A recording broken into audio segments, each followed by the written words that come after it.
말씀 보시겠습니다. 말씀은 베드로전서에 있는 말씀입니다. 베드로전서 2장 9절과 10절 말씀입니다. 베드로전서 2장 9절 10절 말씀입니다. 베드로전서 2장 9절 10절.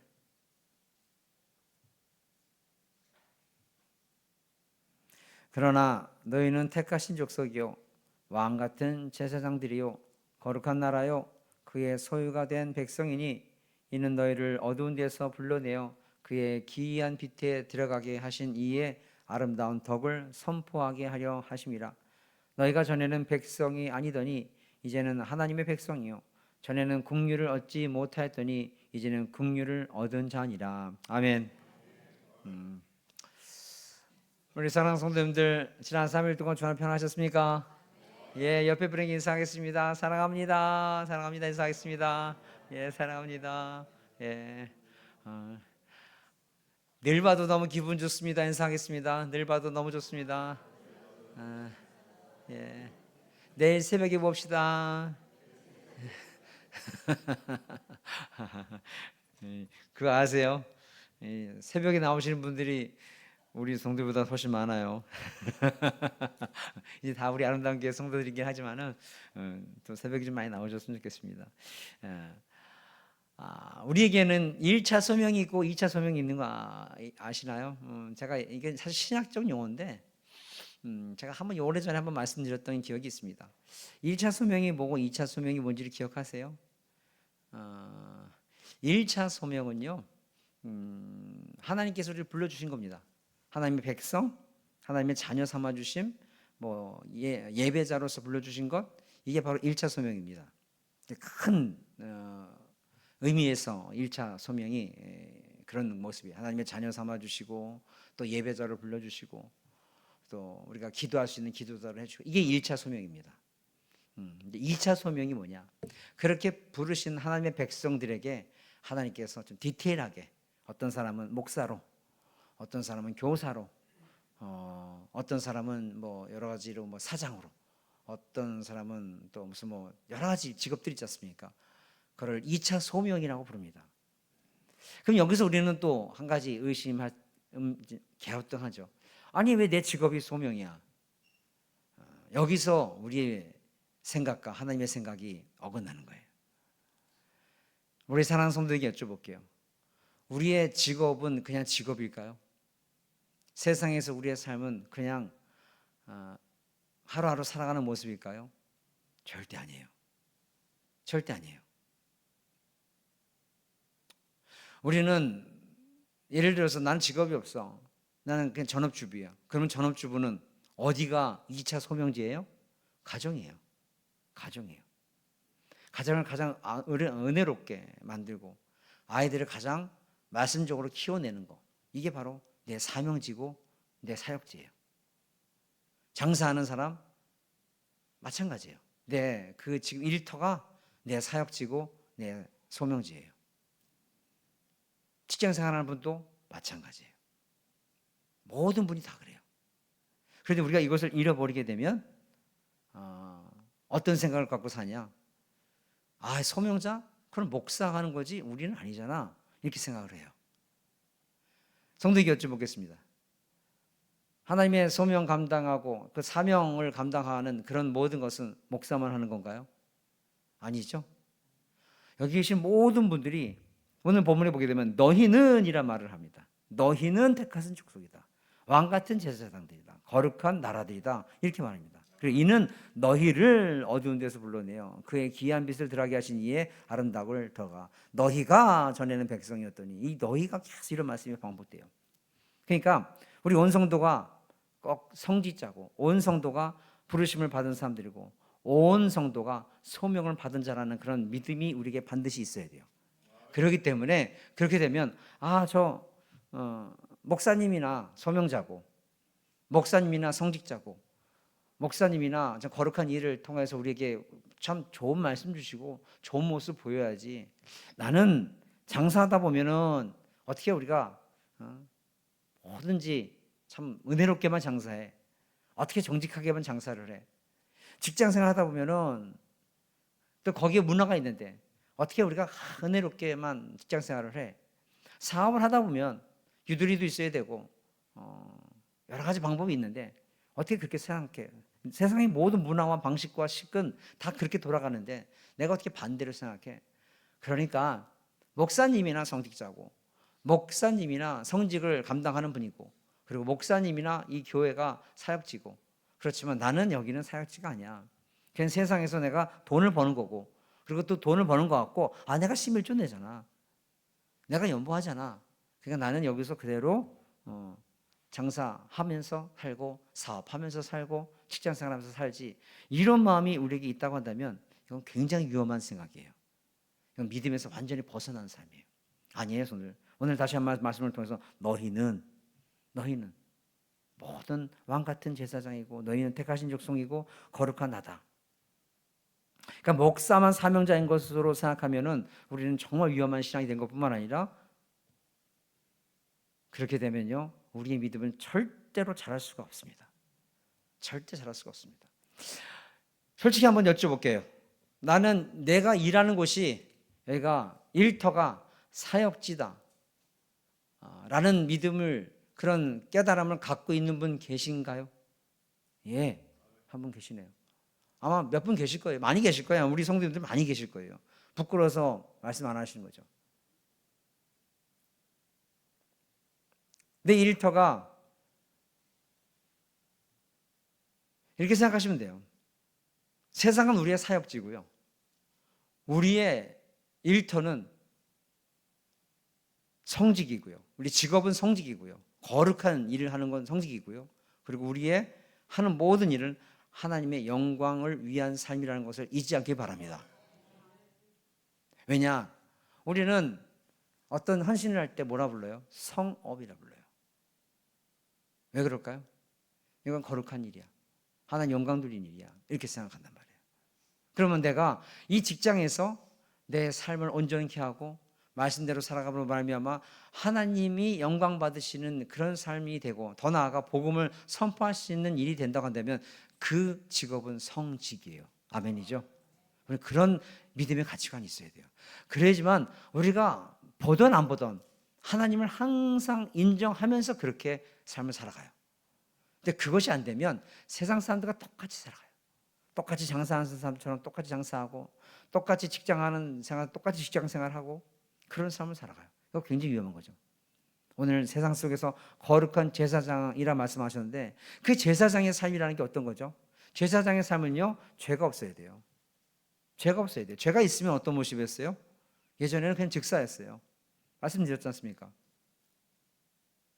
그런데 제사장이 그 축복을 어떻게 주신 거예요? 오늘 새벽에도 잠깐 말씀드렸죠. 원래는 우리가 구약 때만 해도 율법이 기준이었을 때는 우리가 성소에 들어갈 수 있었어요? 없었어요? 성소에 못 들어가죠. 들어가면 죽는 거예요. 그러나 누구의 은혜로? 예수님의 은혜로 말미암아 그 몸이 그 육체가 뭐라 그랬죠? 휘장가처럼 찢어졌죠. 그의 몸이 육체가 돼서 그 성소에 들어갈 수 있는 그 커튼이 휘장이 찢어짐으로 말미암아 우리가 성전에 들어갈 수 있는 담력을 얻었다 그랬어요. 그래서 이 자리에 와 있는 거예요. 이 자리에 와 있는 거예요. 그 얼마나 큰 은혜인 거냐고요. 그러니까 거룩한 제사장이라는 의미는 뭐냐면 아무나 되는 게 아닌데 그 예수님의 피로 말미암아 우리가 제사장이라 할 수 있고 그러니까 우리가 기도할 수 있고 우리가 회개할 수 있고 우리가 찬양할 수 있는 것. 그전에는 제사장이 다 우리를 위해서 기도해 주고 제사장이 우리를 위해서 회개해 주고 제사장이 우리를 위해서 다 용서를 빌었는데 이제는 어떻게요? 우리는 언제든 우리가 거룩한 제사장이 돼서 언제든 주님께 주님 죄송합니다. 그리고 언제든 우리가 기쁠 때 흥얼거리며 찬양할 수 있고 언제든 하나님의 말씀을 묵상할 수 있는 그 은혜가 우리에게 있는 줄 믿습니다. 감사하시죠? 예, 너무 감사하죠. 이게 거룩한 제사장이라는데 거룩한 제사장은 그러면 신약과 구약 율법이 있을 때와 율법이 없을 때 그러니까 우리 막 살아도 돼? 아니죠. 한 단계 더 되는 그냥 제사장이 아니라 거룩한 제사장. 그러니까 하나님의 규례와 명령을 잘 지키는 사람 그리고 정결한 삶을 사는 사람. 제사장은 만약에 그 대속죄된 날 죄가 있는 상태로 어때요?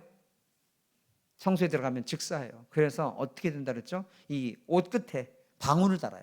걸어다니면 짤랑짤랑짤랑 소리가 나는데 갑자기 방울 소리가 안 들려. 죽은 거예요. 그럼 어떻게 했다 그랬죠? 허리춤에다가 밧줄을 질질질 끌어서 끄집어내요. 사람이 들어가면 죽으니까. 그랬던 사람들이에요. 그런데 정말 제사장에 있어서 가장 큰 정말 아름다운 직책이 뭔지 아십니까?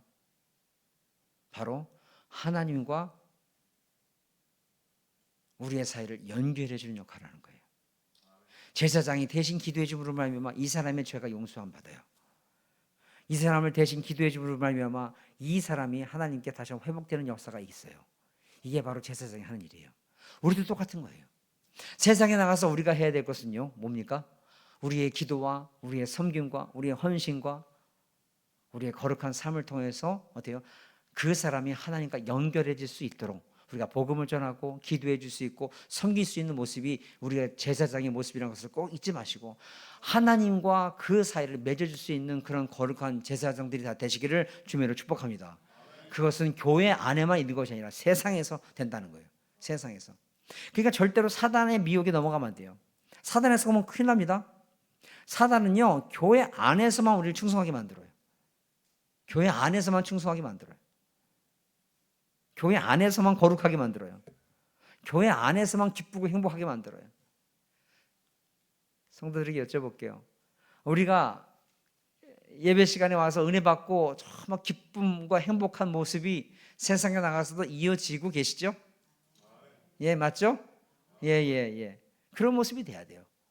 그런 모습이 돼야 돼요. 그런데 사단은요, 교회에서만 친한 성도들 섬기고, 교회에서만 행복하고, 교회 안에서만 기쁘고, 교회 안에서만 거룩하고, 교회 안에서만 충성하게 만들어요. 내가 하는 직업과 하는 일에 대해서는 그 소명과 사명을 완전히 잊어버리게 만드는 게 그게 사단이 하는 짓이에요. 그거 잊어버리면 안 돼요.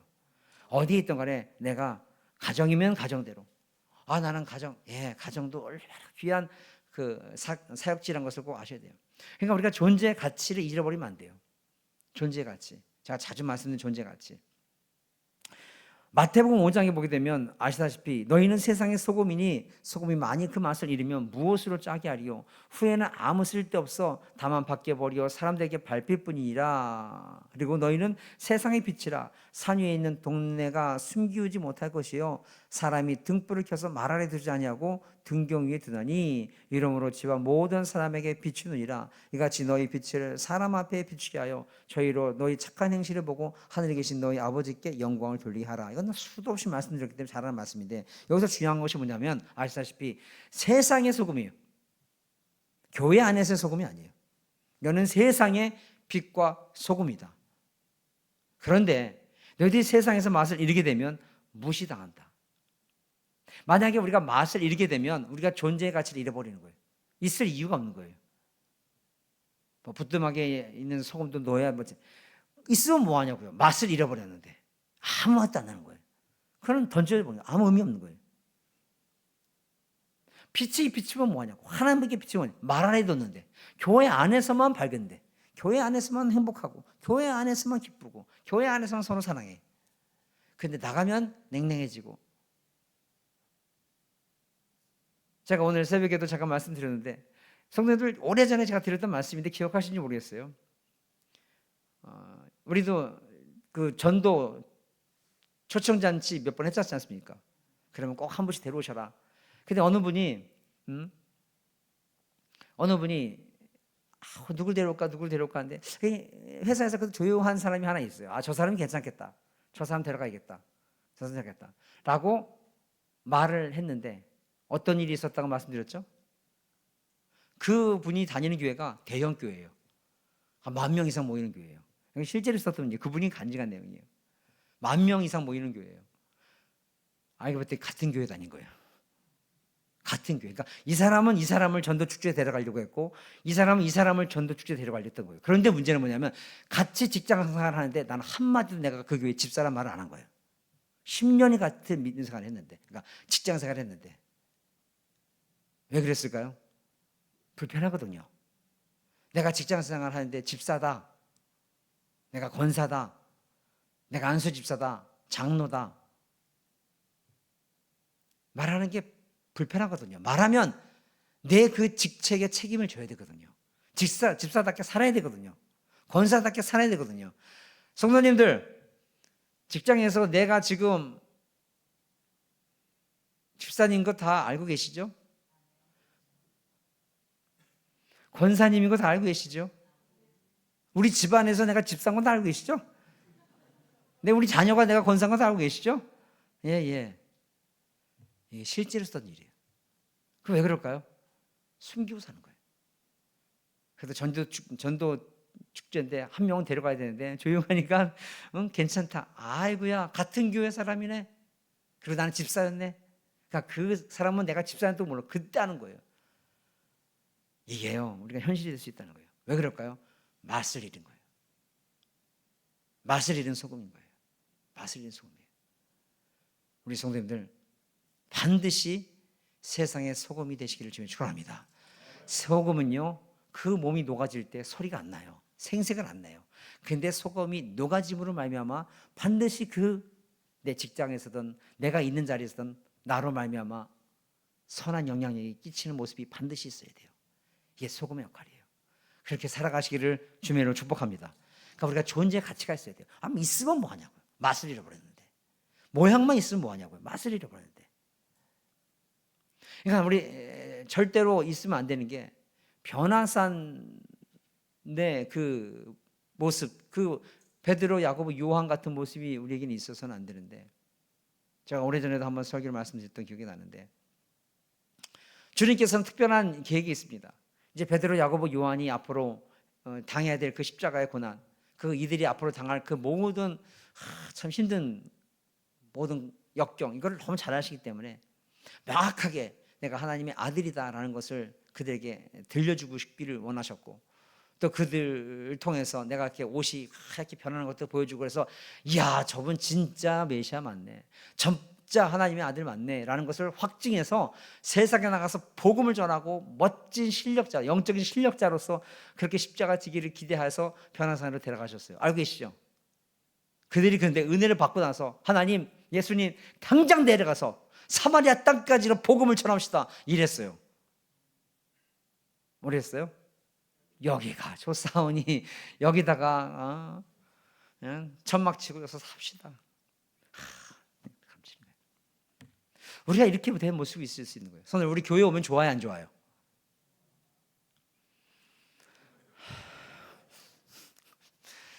저기 다시 한번 여쭤볼게요. 교회 오면 좋아요, 안 좋아요? 예, 예, 감사합니다. 성도를 보면 좋죠. 나랑 가치관도 다 똑같고 모든 생각하는 것도 그렇고 그냥 다 나랑 같은 마음이니까, 아유, 저분도 지난 3일 동안 고생하면서 사셨겠다. 그냥 보면 좋아요. 보면 좋아요. 네? 다 좋아요. 찬양 부르고 말씀 들고 또 헤어질 때 히하하고 만나는 거 좋아요. 또 우리가 주일날 같은 경우에는 또 서로 은혜 받은 것도 나누면서 나 은혜 받아서 너무너무 좋아, 간증도 하면서 너무 그 뜨거운 모습이 있어요. 그럼 하나님께서 왜 우리로 하여금 이렇게 서로가 이렇게 치유할 수 있는, 회복할 수 있는 그런 은혜의 공동체를 왜 허락해 주셨으며, 또 우리가 나눌 수 있는 은혜를 주셔서 또 간증할 수 있는 은혜를 왜 주셨는지 그 이유를 우리가 아셔야 되는데, 우리가 여기에서만 그것이 멈추면 안 된다는 거예요. 서로 은혜를 나눠요. 진짜 우리 하나님 은혜 너무 감사해. 정말 하나님께서 우리 아름다운 교회 참 사랑하셔서 앞으로 큰 역사 이룰 거야. 너무너무 감사해. 지금까지 되어진 거 보면 하나님의 은혜야. 너무너무 감사해. 서로 은혜 나누고 말씀 나누고, 진짜 담임 목사 설교 말은 빨라도 유튜브로 들으면서 속도를 느리게 하니까 들을만 하네 해가면서 한번 해보세요. 빠르다고 생각하는 분들은요, 유튜브에 올려놨으니까 속도를 좀 늦으면요, 하나님께서 아주 들을만해요. 아주 좋아요. 들을만해요. 네. 그래도 그냥 빠르게 보통 속도로 듣는 게 나을걸요. 네, 어찌됐든 그렇게 은혜 받으면 뭐하냐고요. 이들 얼마나 좋았어. 야, 진짜 예수님의 옷이 하얗게 변하네. 하늘에서 목소리가 들려서 내 아들이란 소리가 들리네. 야, 너무너무 좋다. 우리가 이걸 믿음 갖고 확신하고 체험하고 능력 받았으니까 내려가자 이래야 되는데 안 내려가요. 여기 있지요. 하나님, 예수님께서 진짜 가슴을 치는 거예요. 내려가자. 내가 너희에게 왜 체험을 줬고, 내가 너희에게 왜 능력을 줬고, 내가 너희들에게 왜 실력을 줬는데, 영적인 실력을 왜 줬는데 그 실력 갖고 내려가서 복음 전해. 그러기 위해서 내가 너희들에게 이 모든 체험을 할 수 있도록 은혜의 자리로 인도한 거야. 이게 예수님의 계획이었던 거예요. 아시죠? 그리고 나서 예수님께서 내려가자 해서 내려와 보니까 어떤 일이 있어요? 진짜로 안 내려왔으면 큰일 날 뻔한 일이 있어요. 어떤 일이 있었죠? 이 귀신 들린 이 아이의 아비가 기다리고 있는 거예요. 제자들이 못 고치고 앉아 있는 거예요. 주님께서 고쳐요. 그러니까 이게 뭡니까? 너희들이 그 좋다고 해서 산에서 거기서 머물러 있으면 그 귀신 들린 사람은 누가 회복시킬 건데, 누가 구원시킬 건데, 사마리아 땅까지서 누가 복음을 전할 건데, 누가 제자로서 세례를 줄 텐데, 제자로 삼고 세례를 줄 텐데 누가 할 건데, 누가 해야 돼요? 우리가 해야 되죠. 아멘? 우리가 해야 되는 일이에요. 우리가 여기 안에서만 은혜를 나누고 여기에서만 은혜가 딱 나가는 그런 상황. 그러니까 하나님께서 동의하고 싶으셔서 우리가 예배 다 끝나고 나서 하나님께서 은혜 주셔서 세상에서도 빛과 소금의 역할을 감당하는 사람으로서 성령 충만한 사람으로 만들고 싶으셔서 같이 나가려고 하시는데 우리 뭐라 그래요? 아유, 야 같이 가자. 하나님 계세요. 좀 또 3일 있다 올 때니까 잠깐 계셔요. 뭐 이렇게 따라오시려고 해요? 그런 모습이 있으면 안 된다는 거죠. 주님께서 우리와 함께 하시려고 하면 능력 주시기 원해서 함께 하시는 건데 같이 합력해서 선을 이룰 수 있는 우리가 되될 줄 믿습니다. 우리가 여기에만 머물러 있으면 정말 누가 사마리아 땅까지 복음 전할 거예요. 우리가 여기 안에서만 은혜 받고 세상에서는 그냥 내가 할 일 너무 바쁘고 내가 계획하는 것을 이루긴 것이 우선이고, 이건 누가 성도들 제자를 삼아 세례를 줄 텐데요. 아니거든요. 우리가 해야 되거든요. 반드시 그 소명과 사명 꼭 깨닫는 그것을 깨달아서 그래서 은혜 충만 받으세요. 중요한 건 예배 시간에 와서 은혜 충만 받으세요. 그리고 신령한 체험도 많이 하세요. 그리고 신령한 체험한 것 갖고 세상에 나가서 정말 기탄 없이 복음을 전하고 어디에 있든 간에 하나님의 귀하신 자녀로서 귀하신 제자로서 그렇게 삶을 살아갈 수 있는 우리 귀한 성도 되시기를 주며 축복합니다. 그러니까 세상에서 은혜 받은 많은 사람답게 이렇게 살아가셔야 돼요. 기쁨과 소망, 이 은혜 받은 거 우리가 세상에서도 다른 사람들은 죽는 소리에도 우리는 항상 감사하고 기쁘고 내 입에서 찬양이 나오고 이런 모습으로 살아갈 때 우리의 삶을 보고 정말 그리스도인 맞구나, 정말 귀한 분들 많구나, 이런 모습이 되고 그런 삶을 통해서 어때요? 영광 받으시는 날이 반드시 오게 될 줄로 믿습니다. 그러니까 우리가 조심해야 될 것이 뭐냐면 행여나 성도들 어차피 뭐 전향반 내가 복음을 전하고 뭐 전향반을 뭐 섬기고 이런 것이 교회에 나올지 안 나올지도 모르는데 뭐 이런 마음 자체가 큰일 난 거예요. 왜 그러느냐? 성경에 나그네를 섬겨라는 말씀이 많이 나온 거 아세요? 첫 번째 말씀이요. 디모데전서 5장 10절. 이건 바울이 자식과 같은 디모데에게 좀 어떤 일꾼이 돼야 될 것인가에 대해서 가르치는 말씀이에요.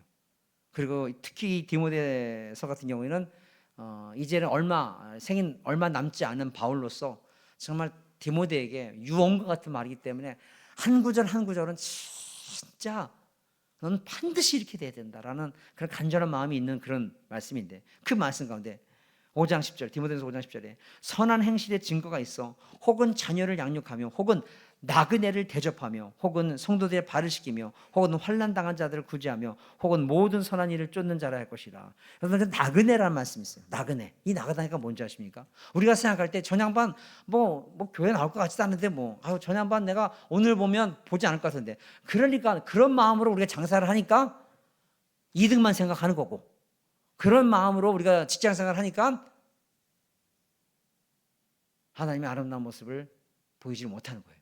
근데 주님께서 뭐라 말씀하시냐? 나그네도 오늘 보고 이제 평생 안 볼 수도 있는 나그네도 너희들은 섬겨라. 내가 보고 있다. 보고 있다. 왜냐? 그 나그네가 내가 한 모습을 통해서 내가 언제 볼지 모르는 그런 사람한테 내가 정말 하나님의 자녀로서의 그런 거룩한 모습과 진심을 다하는 모습과 섬기는 모습을 했을 때 그분이 다시금 주님을 영접할 수 있는 날일 때 나의 모든 행한 것들과 모든 모습이 반드시 생각나는 날이 있을 줄 믿습니다. 하나님 영광 받으시는 거예요. 반드시 너는 우리 교회 와야 돼. 넌 안 올 거면 그냥 나는 상관이 없는 사람. 이게 아니라는 거죠. 뿐만 아니라 디도서 1장 7절에 바울 사도가 이런 이제 감독이라 말하는데 사실은 장로입니다. 장로님들 들으세요. 디도서 1장 7절에 감독은 하나님의 청지기로서 책망할 것이 없고 자기의 고집대로 하지 않고 급히 분내지도 아니하고 술을 즐기지도 아니하며 구타하지 아니하며 더러운 이득을 탐하지 아니하며 오직 나그네를 대접하여 선을 좋아하며 근신하여 의로우며 거룩하며 절제하며 이런 말씀이 있어요. 아이고 저거 우리 장로님 때 하는 말씀 난 상관없 아니요. 우리 모두에게 주시는 말씀이에요. 모든 하나님의 청지기로서 우린 다 하나님의 청지기인 거 알고 계시죠? 다 하나님의 청지기. 우리가 우리의 모든 건강도 하나님께서 허락해 주신 거예요. 우리 게 아니에요. 아시죠? 우리 돈도 하나님께서 맡겨 주신 거예요. 모든 게 우리 청지기예요. 우리 게 없어요. 그냥 우리 것처럼 보이지만 우리는 그것을 관리해야 되고 잘 사용해야 될 목적이 그 의미가 있는 청지기가 우리 모두한테 주시는 말씀이에요. 그러니까 우리 성도들, 장로님도 그렇고 우리 모든 성도들은 우리 고집대로 하지 말고 그리고 무엇보다도 나그네를 대접하여 선을 좋아하며 이런 말씀이 있어요. 나그네 오늘 보고 마지막 안 볼 수 있는 사람이에요. 떠나면 평생 안 볼 수 있는 사람이에요. 그러나 그들을 섬겨라. 그들에게 선한 모습을 비춰라. 그들을 아끼는 모습을 보여라. 이게 왜 그러느냐? 그 사람이 언제 어디서 다시 이 복음을 들을 수 있을지 우리는 몰라요.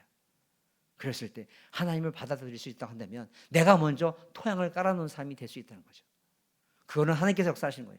중요한 거는 우리가 꼭 뭘 어떤 거를 뭐 선한 일 다른 거 다 우리가 접어두고 하나님이 말씀하셨으니까 성경이 있으니까 그리고 우리가 그것을 성경대로 사나 살지 않나 주님께서 보고 계신다는 마음을 갖고 우리가 그 말씀대로 어디 있던 간에 아유 저 사람 나 언제 볼 사람이야 이런 마음 갖지 마시고 항상 그리스도의 마음을 갖고 섬길 수 있는 귀한 성도 되시기를 주님으로 축원합니다. 이게 우리가 하나님이 거룩한 백성들이 가져야 될 마음이라는 거예요. 예를 들면 물론 주님께서 복음을 전하는 마음도 있었겠지만 그 마음을 주신 거긴 하지만 빌립이 에티오피아 여왕 간데가의 간데게의 국고를 담당하는 네시아에게 복음을 전하러 가지 않습니까? 언제 볼 줄 알고요. 어느 마을에 있는 사람도 아니고 여왕의 국고를 담당하는 네시기 때문에 오늘 보면 끝인 사람이에요. 그렇잖아요. 그렇잖아요. 언제 내가 또 이디오피아의 그 여왕 궁궐에 들어가서 네시를 나 기억해 이거 아니잖아요. 그럼에도 불구하고 복음을 전합니다. 성경에는 안 나왔지만 성경 역사를 보게 되면 이디오피아가 복음으로 뒤집힐 때가 있어요. 이게 바로 이 네시의 역할이 컸다고 합니다. 그러니까 우리는 모르는 거예요.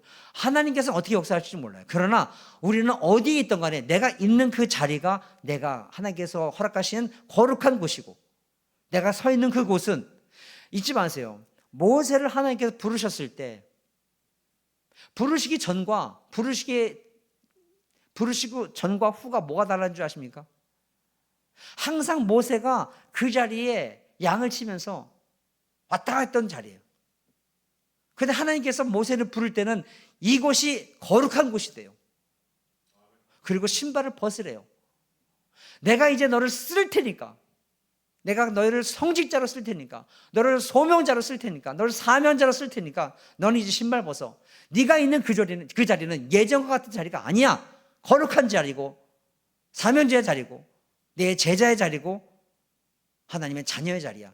바뀐 거예요. 아멘이죠? 이런 생각이 있어야 되는 거예요. 모세가 다른 곳을 간 게 아니에요. 항상 내가 왔다 갔다 했던 자리예요. 양 풀 주려고 왔다 갔다 했던 자리. 거기 양이 똥이 쌌을 수 있는 거고 그랬던 자리예요. 너무너무 나한테 익숙한 자리예요. 그러나 부름을 받은 이유는 거룩한 곳이니까 신발을 벗어라.